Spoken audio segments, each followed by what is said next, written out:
وأنتم مسلمون أعوذ بالله من الشيطان الرجيم بسم الله الرحمن الرحيم فاذكروني أذكركم واشكروا لي ولا تكفرون صدق الله. ഏറെ ബഹുമാനമുള്ള സത്യവിശ്വാസികളായ സഹോദരന്മാരെ, പ്രിയപ്പെട്ട സഹോദരിമാരെ, എനിക്ക് ഏറ്റവും പ്രിയപ്പെട്ട വിദ്യാർത്ഥിനികളെ, അള്ളാഹു നമ്മെല്ലാവരെയും അനുഗ്രഹിക്കുമാറാവട്ടെ. ആമീൻ. വിശുദ്ധ റമദാനിൻ്റെ അവസാനത്തെ സെഗ്മെൻറ്റിലേക്ക് കടക്കുകയാണ്. അല്ലാഹുമ്മ ഇന്നക ആഫുവുൻ തുഹിബ്ബുൽ അഫ്വ ഫഅഫു അന്നാ അല്ലാഹുമ്മ അഅ്തിഖ്നാ മിനന്നാർ വഅദ്ഖിൽനൽ ജന്നത യാ റബ്ബൽ ആലമീൻ എന്ന പ്രാർത്ഥനയൊക്കെ ധാരാളമായി പ്രാർത്ഥിക്കുകയും പ്രതിഫലം ആഗ്രഹിച്ചുകൊണ്ട് നിർവഹിക്കുകയൊക്കെ ചെയ്യേണ്ട ദിനങ്ങളാണ് അവസാനത്തെ 10-ൻ്റെ ഒരു പ്രത്യേകത. ശരിക്കും പ്രഭാഷണ പ്രധാനമല്ല പുതിയ കാലം. ലോകത്തിലെ ഏറ്റവും ഷോർട്ട് സ്പീച്ച്, ചെറിയ ഖുതുബ നിങ്ങൾ അടുത്ത് കേട്ടിട്ടുണ്ടാവും. നോമ്പിന് മുമ്പ് ഫലസ്തീനിൽ നിന്നാണ് ഖതീബ് എണീറ്റ് നിന്ന് ഹംദും സ്വലാത്തൊക്കെ ചൊല്ലിയതിനു ശേഷം പറഞ്ഞു, എനിക്ക് വിശക്കുന്നു, നിങ്ങൾക്കും വിശക്കുന്നുണ്ടാകും, നമുക്ക് നമസ്കരിക്കാം. ഖുതുബ കഴിഞ്ഞു. പ്രവാചകന്റെ ഖുതുബയായിരുന്നു ഏറ്റവും ചെറിയ ഖുതുബ. അതിനേക്കാൾ വളരെ ചെറിയ 2 മിനിറ്റിൽ ഒതുങ്ങാവുന്ന ഖുതുബ, എനിക്ക് വിശക്കുന്നു, നിങ്ങൾക്കും വിശക്കുന്നുണ്ടാവും. ഞാൻ പറഞ്ഞത് പ്രഭാഷണത്തെക്കാളൊക്കെ പ്രധാനമായ ചില സംഗതികളുണ്ട്. നമ്മൾ ഏറ്റെടുക്കേണ്ട ചില കാര്യങ്ങളുണ്ട്. ഹൃദയത്തിൽ നിന്ന് രൂപപ്പെടേണ്ട ചില സന്ദേശങ്ങളുണ്ട്. ശരിക്കും വിശുദ്ധ റമദാൻ ഒരു വീണ്ടെടുപ്പാണ്. നമ്മിൽ നിന്ന് നഷ്ടപ്പെട്ടു പോയ, കൈവിട്ടു പോയ ഒരുപാട് കാര്യങ്ങളുണ്ട്. നമ്മൾ പരിഗണിക്കേണ്ടുന്ന ഒരുപാട് നന്മകൾ ഏതോ അർത്ഥത്തിൽ അശ്രദ്ധമായോ അലംഭാവത്തോടോ ചിട്ടയില്ലാതെയോ നിർവഹിച്ചുകൊണ്ട് പുണ്യം നഷ്ടപ്പെടുത്തുന്ന ആളുകളായിട്ട് പലപ്പോഴും വിശ്വാസികൾ പോലും മാറാറുണ്ട്. അപ്പം അതൊന്നും തിരിച്ചു വരാനുള്ളൊരു അവസരം എന്ന നിലക്കാണ് റമദാനിൽ നമ്മൾ കാണുന്നത്. ആ അർത്ഥത്തിൽ അത് നിർവഹിക്കാൻ നമുക്ക് സാധിക്കും വേണം. ഒരു ഹദീസിൽ വന്നത്, ഒരു നോമ്പ് അള്ളാഹ് സ്വീകരിച്ചാൽ മതി എന്നാണ്. ഒരാളുടെ ഒരു നോമ്പ് സ്വീകരിച്ചാൽ 70,000 വർഷം അയാളുടെ മുഖം നരകത്തിൽ തൊട്ട് ഹറാമാക്കും. ഞാൻ എന്നോട് ചോദിക്കേണ്ട ഒരു ചോദ്യം, അങ്ങനത്തെ ഒരു നോമ്പ് ഞാൻ ഈ 19 നോമ്പിൽ നിന്ന് ഏതെങ്കിലും എനിക്കുണ്ടോ? ഒരൊറ്റ നോമ്പ്. മരുഭൂമിയിലൂടെ യഥേഷ്ടം സഞ്ചരിച്ചുകൊണ്ടിരിക്കുന്ന ഒരു മനുഷ്യൻ വളരെ പ്രയാസപ്പെട്ട് തൻ്റെ ഭാണ്ഡവുമായി ഒട്ടകപ്പുറത്ത് യാത്ര ചെയ്യാൻ, തൻ്റെ എല്ലാമായ എല്ലാ വിഭവങ്ങളും ഈ ഒട്ടകത്തിൻ്റെ അടുത്താണ്. തൻ്റെ ജീവിതത്തിൽ നിർണായകമായ യാത്രയാണ്. യാത്രാക്ഷീണം കൊണ്ട് ഒരു മരച്ചുവട്ടിൽ കിടന്നുറങ്ങി അദ്ദേഹത്തിന് ഞെട്ടിയുണർന്ന് നോക്കുമ്പോൾ തൻ്റെ ഒട്ടകവും ഭാണ്ഡവും ഒന്നും കാണാനില്ല. ഒരു സാധനം മുമ്പിലില്ല. അദ്ദേഹം തിരിച്ചും മറിച്ചും ഓടി നടന്നു. വഴിയിലൂടെ പോയവരോട് അന്വേഷിച്ചു. അവരാരും അങ്ങനെ ഒട്ടകത്തെ കണ്ടിട്ടില്ല. 2 മുട്ടും നിലത്ത് കുത്തി 2 കൈകൾ മുകളിലേക്ക് ഉയർത്തിയാൽ ആ വാവിട്ട് കരഞ്ഞു, പൊട്ടിക്കരഞ്ഞു. ഞാൻ എന്ത് ചെയ്യും? എനിക്ക് കുടിക്കാനുള്ള വെള്ളം പോലും ഒട്ടകപ്പുറത്താണ്. എല്ലാം നഷ്ടപ്പെട്ട് വീണ്ടും അയാളെ മരച്ചുവട്ടിൽ കിടന്നുറങ്ങി. കുറച്ച് കഴിഞ്ഞപ്പോൾ അദ്ദേഹം ഞെട്ടി ഉണർന്ന് നോക്കുമ്പോൾ തൻ്റെ ഭാണ്ഡവുമായി ഒട്ടകം മുമ്പ് തന്നെ ഉണ്ട്. അയാൾ അറിയാതെ പറഞ്ഞത്രേ, അല്ലാഹുമ്മ അൻത അബ്ദി വ അന റബ്ബുക, പടച്ചോനെ നീ എൻ്റെ അടിമയും ഞാൻ നിന്റെ രക്ഷിതാവുമാണ്. പറയാൻ പാടില്ല, അയാൾ അങ്ങനെ പറഞ്ഞുപോയി. ഇന്ന് റസൂലുള്ള പറയണ, ആ മനുഷ്യന് തൻ്റെ എല്ലാം നഷ്ടപ്പെട്ടത് തിരിച്ചു കിട്ടിയപ്പോൾ ഉണ്ടായൊരു സന്തോഷം ഉണ്ടല്ലോ, അതിനേക്കാൾ 10,000 മടങ്ങ് സന്തോഷമാണ് ഒരടിമ തൻ്റെ ദാസനോട് തൻ്റെ പ്രശ്നങ്ങളും പ്രയാസങ്ങളും ദുരിതങ്ങളും ബുദ്ധിമുട്ടുകളും കുറവുകളും വീഴ്ചകളും ഏറ്റു പറഞ്ഞുകൊണ്ടൊന്ന് കരയുന്നതിന്. 19 ദിവസത്തിനിടക്ക് നമുക്കതിന് സമയം കിട്ടിയോ എന്നൊരു പരിശോധന നടത്തണ്ടേ? നമ്മൾ പറഞ്ഞോ? പ്രാർത്ഥിച്ചോ? നമ്മൾ ചോദിച്ചോ? നമ്മുടെ പ്രയാസങ്ങൾ പറഞ്ഞോ? നമ്മുടെ കാരുണ്യങ്ങൾ പറഞ്ഞോ? നമ്മുടെ അമ്മായി സുഖമില്ലാതെ കിടക്കാൻ, അങ്ങനെയുള്ള അമ്മായിയും മൂത്തമ്മയൊക്കെ വല്ലാതെ അകന്നു പോയത്, ഉമ്മല്ലാത്ത സമയത്ത് നമ്മളെ നോക്കിയിരുന്ന, ആരോഗ്യമുള്ള സമയത്ത് നമ്മൾ വല്ലാതെ സ്നേഹിച്ചിരുന്ന അമ്മായി വർഷങ്ങളോളം ബെഡിൽ കിടക്കാൻ, ഏതെങ്കിലും ഒരു നോമ്പ് തുറക്കുന്ന സമയത്ത് നമുക്കതൊന്ന് പ്രാർത്ഥിക്കാൻ പറ്റുമോ? നോമ്പുകാരൻ്റെ നോമ്പ് തുറക്കുമ്പോൾ ഒരു പ്രാർത്ഥന ഒരിക്കലും തട്ടൂല. ചിട്ടയുള്ള വിശ്വാസി, ആരാധനയിൽ അച്ചടക്കമുള്ള വിശ്വാസി 30 പ്രാർത്ഥന ക്രിയേറ്റ് ചെയ്യും. 30 കാര്യം ഞാൻ എൻ്റെ റബ്ബിനോട് ചോദിക്കും. നോമ്പ് തുറക്കുമ്പോൾ നമുക്ക് പറ്റിയിട്ടില്ല. നമ്മുടെ മുമ്പിൽ വരുന്ന ഭക്ഷണവും യുദ്ധഭൂമി അനുസ്മരിപ്പിക്കുന്ന സമൂസകളും ഒക്കെ കണ്ടിട്ട് നിയന്ത്രണം വിടുന്നൊരവസ്ഥ നമുക്കുണ്ട്. 30 ആൾ പങ്കെടുക്കുന്നിടത്ത് 31 സമൂസ ഉണ്ടാകുമ്പോൾ 31ാമത്തെ സമൂസ അനുഭവിക്കുന്ന ഒരു പ്രതിസന്ധി ഉണ്ട്. ഭീകരാന്തരീക്ഷം പലപ്പോഴും നമ്മൾ കാണുന്നതാണ്. ആ അർത്ഥത്തിൽ വൈകാരികമായ ഭക്ഷണപ്രിയം എന്നതിനപ്പുറത്തേക്ക് ആ സമയത്തൊന്ന് ശാന്തമായി ഇരുന്നിട്ടുണ്ട് നമ്മൾ? ആ സമയത്തൊന്ന് ഉള്ളു തട്ടി പ്രാർത്ഥിച്ചിട്ട് നമ്മൾ ചോദിച്ചിട്ടില്ല. പഠനത്തിൽ ബാക്കിൽ നിൽക്കുന്ന കുട്ടിയെക്കുറിച്ച് നാട്ടുകാരോടൊക്കെ പരാതി പറയും, കൂട്ടുകാരോട് പരാതി പറയും, അധ്യാപകരോട് പരാതി പറയും. നോമ്പ് തുറക്കുന്ന സമയത്ത് അള്ളാഹിനോടൊന്ന് പറഞ്ഞോ, റബ്ബിനോടൊന്ന് ചോദിച്ചോ, പടച്ചോൻ ഇംഗ്ലീഷ് ചങ്ങായിക്ക് തീരെ മനസ്സിലാവണില്ല, അള്ളാഹു നീയല്ലാതെ ആരാണ് എൻ്റെ കുട്ടീനെ പഠിപ്പിക്കുക എന്ന് നമ്മൾ പറഞ്ഞോ? നമ്മുടെ രോഗികളായ ഉമ്മമാർക്ക് വേണ്ടി പറഞ്ഞോ? ഇല്ല. നമ്മൾ പല കാര്യങ്ങളും പറഞ്ഞിട്ടില്ല. അത് എന്തുകൊണ്ടാന്ന് വെച്ചാൽ ആരാധനാ രംഗത്ത് വിശ്വാസികൾ പാലിക്കേണ്ടുന്ന ശ്രദ്ധിക്കേണ്ടുന്ന ചില ചിട്ടകളും വ്യവസ്ഥകളും ചില അച്ചടക്കങ്ങളും അക്ഷരാർത്ഥത്തിൽ നമ്മളൊന്ന് കൈവിട്ട് ഇങ്ങനെ പോയിക്കൊണ്ടിരിക്കാൻ. നമ്മുടെ കർമ്മങ്ങൾ കനം തൂങ്ങണില്ല. ഹദീസുകൾ പരിശോധിച്ചാൽ കനം തൂങ്ങുന്ന കർമ്മങ്ങൾ കുറേ ചെയ്യല്ല, ചെയ്യുന്ന കർമ്മങ്ങൾ കനം തൂങ്ങുന്നു. ഇപ്പോൾ ഒരു ഹദീസിലുണ്ട്, കലിമത്താനി ഖഫീഫത്താനി അലൽ ലിസാൻ വസഖീലത്താനി ഫിൽ മീസാൻ. മീസാൻ എന്ന തുലാസിൽ വലിയ ഭാരം തൂങ്ങുന്ന, കനം തൂങ്ങുന്ന നാവിന് ലളിതമായ ഒരു ദിക്ർ, സുബ്ഹാനല്ലാഹി വബിഹംദിഹി സുബ്ഹാനല്ലാഹിൽ അലീം. നമ്മൾ എല്ലാ ദിവസവും ചൊല്ലാറുണ്ടോ? നമ്മൾ ചൊല്ലാൻ തീരുമാനിച്ചാലും മറ്റേയാളത് സമ്മതിക്കൂല. ഈ നോമ്പ് തുടങ്ങുന്ന സമയത്ത് ഞാൻ വിചാരിച്ചിരുന്നു എല്ലാ ദിവസവും രാത്രി ഉറങ്ങുമ്പോൾ ഒരു 10 സ്വലാത്ത് ചൊല്ലിയിട്ടേ ഉറങ്ങുള്ളൂ. 10 ദിവസം നിലനിന്നിട്ടില്ല. നമ്മുടെ ആജന്മ ശത്രു അത് മുടക്കും. ഞാൻ ആദ്യത്തെ ഈ സമയത്ത് കേട്ടത്, ഒരാൾ രാവിലെ എണീറ്റ ഉടനെ ഖുർആനിലേക്കൊന്ന് നോക്കട്ടെ, അല്ലേ? തൊട്ടാ പുണ്യം, തോണ്ടിയാ പുണ്യം, നോക്കിയാ പുണ്യം, മറിച്ചാ പുണ്യം, ചേർത്ത് പിടിച്ചാ പുണ്യം, ഓതിയാലും തിലാവത്ത് പിന്തുടർന്നാലും പുണ്യം. അങ്ങനെ ലോകത്ത് ഒരു മനുഷ്യരും ഒരു തരത്തിലും ഉൾക്കൊള്ളാൻ പറ്റാത്ത അല്ലെങ്കിൽ ഉണ്ടാക്കിയെടുക്കാൻ പറ്റാത്ത അത്ഭുതകരമായ പ്രതിഫലങ്ങളുടെ ശേഖരമാണ് വിശുദ്ധ ഖുർആൻ. രാവിലെ ഉണർന്ന ഉടനെ കണ്ണ് തുറക്കുന്നതിന് മുമ്പ് മൊബൈൽ എടുക്കും, ലോക്ക് തുറക്കും, വാട്സപ്പ് എടുക്കും. ഞാൻ ഇന്നലെ ഉറങ്ങിയ ശേഷം ആരെങ്കിലും വല്ല മെസ്സേജ് അയച്ചിട്ടുണ്ടോ നോക്കും. ഞാൻ തീരുമാനിച്ചു എന്ത് വന്നാലും വേണ്ടില്ല, ഖുർആൻ തലക്കുമ്പുറത്ത് വെച്ച് കിടക്കും, എന്നിട്ട് നോക്കും. ഒരാഴ്ചത്തെ നോക്കിയിട്ടുള്ളൂ, അത് നിന്ന് പോവാണ്. എന്തുകൊണ്ടാണ് നമ്മുടെ ആരാധനാ കർമ്മങ്ങൾ നമ്മളിങ്ങനെ ബാക്കിലേക്ക് പോകുന്നത് എന്നുള്ള പരിശോധന വേറെ ഒരു കാലത്തും നടത്തിയിട്ടില്ലെങ്കിലും വിശുദ്ധ റമദാനിൽ അത് നടത്താൻ നമുക്ക് സാധിക്കണം എന്നുള്ളതാണ് ഞാൻ എൻ്റെ നിങ്ങളെ ശ്രദ്ധയിൽപ്പെടുന്ന ഒന്നാമത്തെ കാര്യം. അങ്ങനെ നമ്മുടെ കർമ്മങ്ങൾ ചെയ്യാൻ, പ്രവർത്തനങ്ങൾ ചെയ്യാൻ ഒരു ചിട്ടയും വ്യവസ്ഥയും നമുക്ക് ഉണ്ടാക്കിയെടുക്കാൻ സാധിക്കുക എന്നത് വളരെ പ്രധാനമാണ്. റസൂലുള്ളാഹി സ്വല്ലല്ലാഹു അലൈഹി വസല്ലം സാധാരണ നബിനെ ആളുകൾ കാണുമ്പോൾ ഓടി വന്ന് കെട്ടിപ്പിടിക്കും, ചിലർക്ക് ഉമ്മ കൊടുക്കും, ചിലർക്ക് നബിന്റെ കയ്യിൽ ഇങ്ങനെ ചുംബിക്കും. നബി അതിന് നിരുത്സാഹപ്പെടുത്തിയിട്ടുണ്ടെങ്കിലും പല ആളുകളും പല രീതിയിലാണ്. യമനിൽ നിന്ന് വന്ന ഒരു സംഘം ആളുകൾ, കുറെ ആളുകൾ ഉണ്ടായിരുന്നവര്, അവർ നബിനെ കണ്ടതോടുകൂടി അതൊക്കെ ഇട്ടിട്ട് ചില സമയത്ത് എൻ്റെ അടുത്തേക്ക് കുട്ടികൾ ഓടി വരുന്ന പോലെ ഒന്നായിട്ട് ഓടി വന്ന് നബിനെ തള്ളിയിട്ടു. ആ സമയത്ത് ആ കൂട്ടത്തിൽ നിന്നും ഒരാള് അവിടെ പുറകിൽ അവിടെ നിന്നു. അയാൾ ഈ വന്ന ആളുകളുടെ മുഴുവൻ ഒട്ടകങ്ങളും കെട്ടിയിട്ടു. അയാൾ എല്ലാ വസ്തുക്കളും അടുക്കി പെറുക്കി ചിട്ടപ്പെടുത്തി വെച്ചു. എന്നിട്ട് അയാൾ പോയി കുളിച്ചു. അഷാജ് അബ്ദുൽ ഖൈസ് എന്നാണ് അദ്ദേഹത്തിന്റെ പേര്, സ്വഹാബിയാണ് റളിയല്ലാഹു അൻഹു. ഇതൊക്കെ ഇയാൾ ചെയ്യുമ്പം ഈ ഓടി വന്ന ആളുകൾ, ഒരു സ്നേഹമില്ലാത്ത മനുഷ്യൻ നബിനോട് എത്ര നേരമായി ഇവിടെ വന്നിട്ട് ഇതുവരെ നബിന്റെ അടുത്തേക്ക് വന്നോ?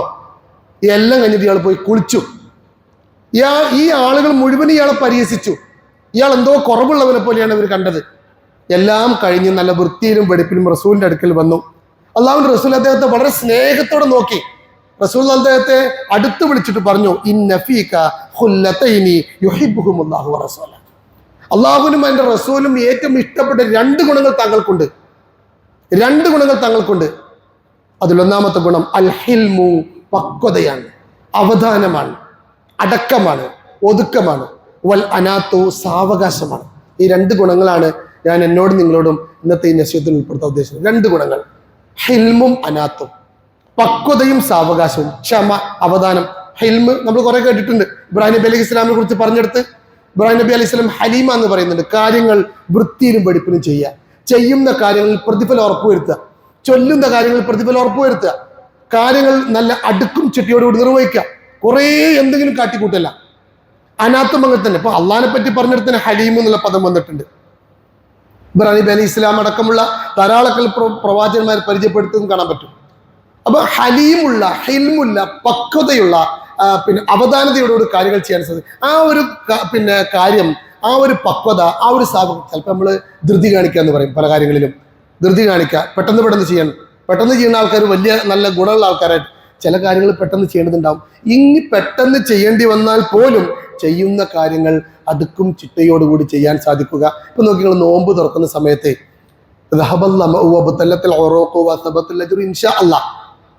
നോമ്പുറക്കുമ്പോഴുള്ള പ്രാർത്ഥനയാണ്. നമ്മൾ പ്രാർത്ഥിക്കുന്നില്ല, ഇനി പ്രാർത്ഥിക്കുന്ന ആൾക്കാർ തന്നെ വസബത്തിൽ അജ്റു എന്നാണ്, കൂലി കിട്ടുന്നല്ല, കൂലി കിട്ടിയെന്നാണ്.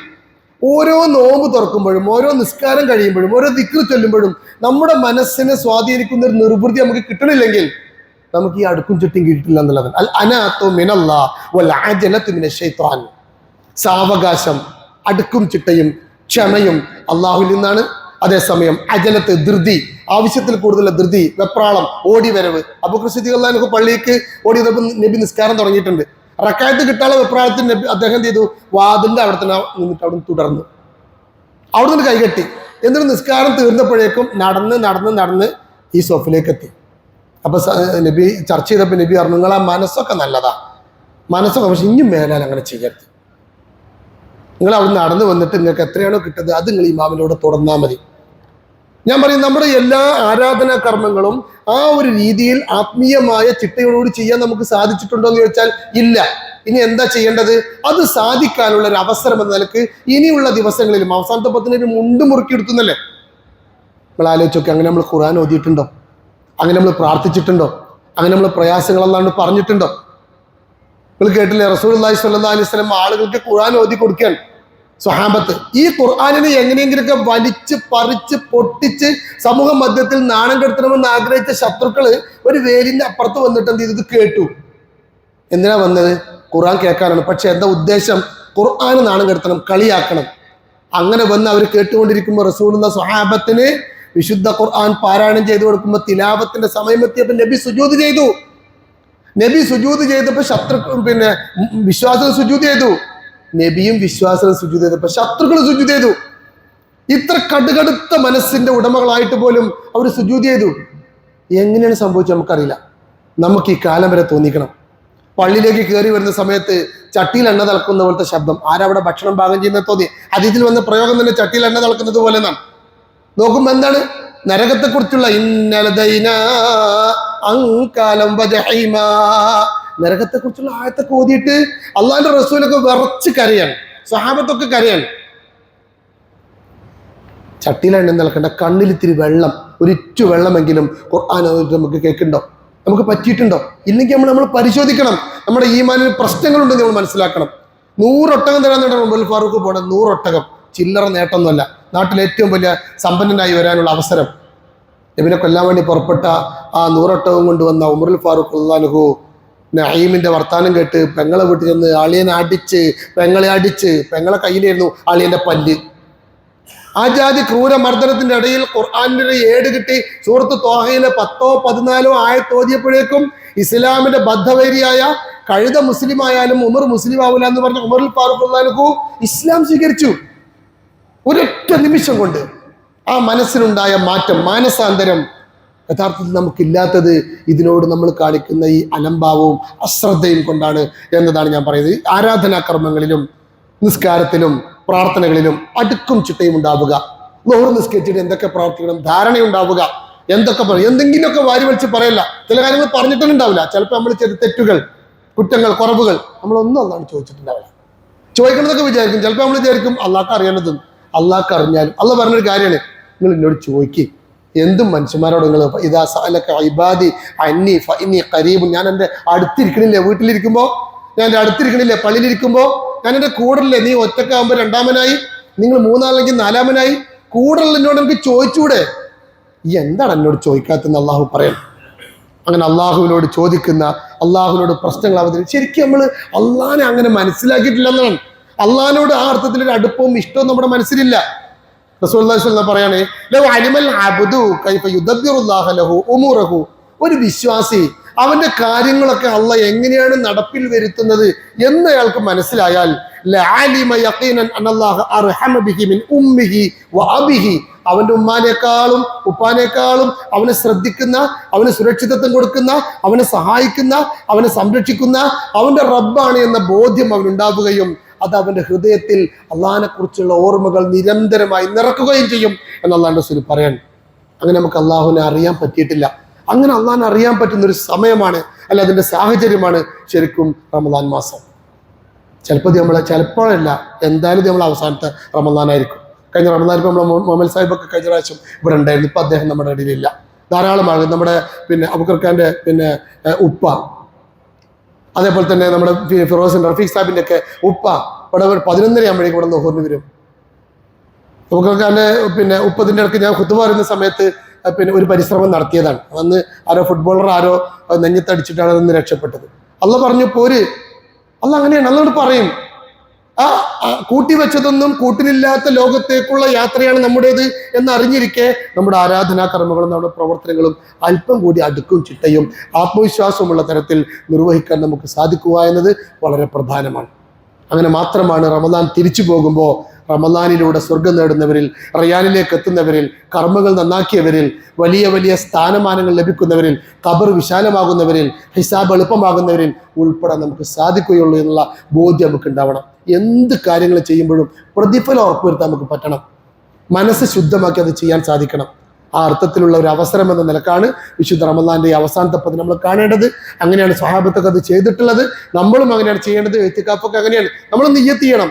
വന്ന കൂട്ടത്തിൽ വരുമ്പോൾ ഇരുന്ന പോലെയല്ല. ഒരാൾ പള്ളിക്ക് തന്നെ ലക്ഷ്യം വെച്ച് വരുന്നതും വന്ന കൂട്ടത്തിൽ പള്ളിക്ക് വരുന്നതും നല്ല വ്യത്യാസമുണ്ട്.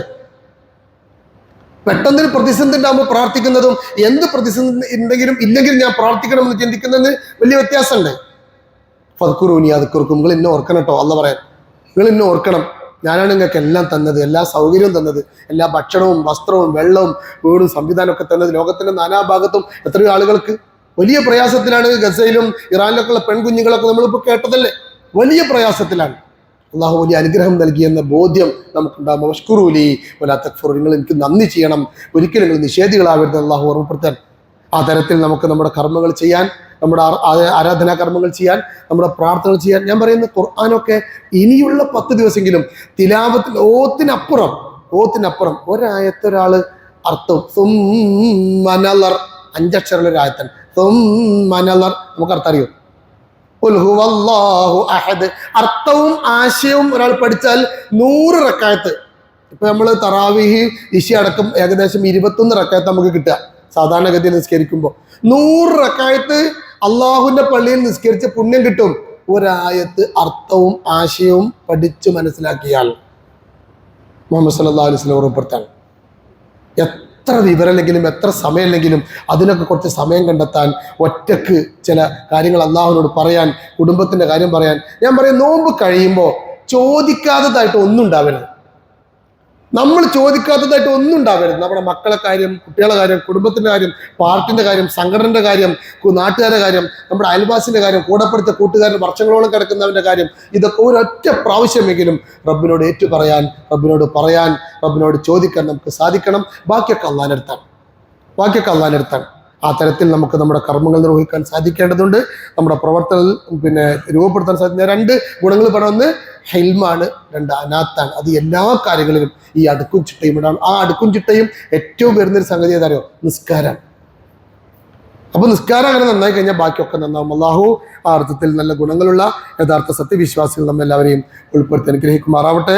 തെറ്റുകളും കുറ്റങ്ങളും വീഴ്ചകളും കുറവുകളും അള്ളാഹു വിട്ടുപുറത്ത് മാപ്പാക്കി നമ്മെല്ലാവരെയും അനുഗ്രഹിക്കുമാറാവട്ടെ. ജീവിക്കുന്ന കാലത്തോളം അള്ളാഹു നമ്മെല്ലാവരെയും ഇജ്ജത്തിലും അഭിമാനത്തിനും ജീവിക്കാനുള്ള മഹാഭാഗ്യം നൽകി അള്ളാഹു നമ്മെല്ലാവരും അനുഗ്രഹിക്കുമാറാവട്ടെ.